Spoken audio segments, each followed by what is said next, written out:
2 fois diplômé de l'Université Laval, Grégoire Legendre est un ambassadeur remarquable de son alma mater, tant en musique qu'en gestion.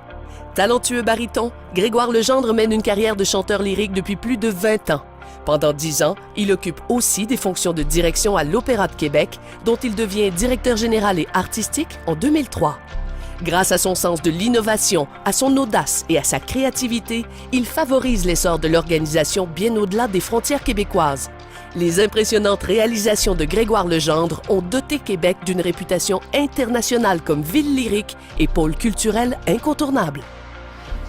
Mes études en sciences, ça fait longtemps, là, mais ça m'a toujours quand même laissé un intérêt, puis ça m'a toujours laissé quelque chose, une perspective, disons, sur ce qui m'entoure, sur le monde qui nous entoure.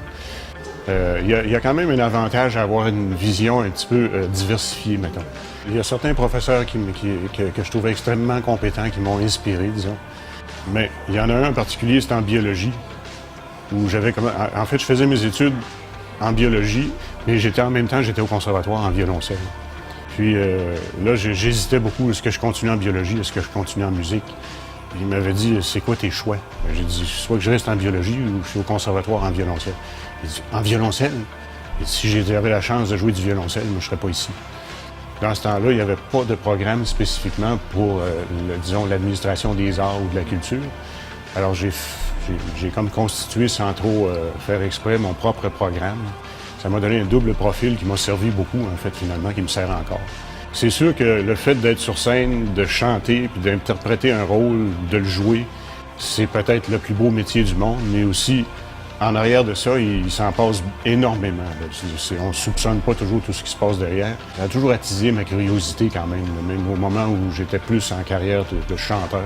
Quand j'ai pensé, disons, à bâtir un festival d'opéra ici, il y a beaucoup de gens qui me disaient ça marchera pas, on n'a pas ce qu'il faut pour faire ça ici, etc. C'est un succès à chaque année, ça se développe. Le tourisme se développe aussi. On fait venir des gens de l'extérieur pour voir ça. Qu'est-ce que j'aimerais que les gens pensent de moi? Il était persévérant.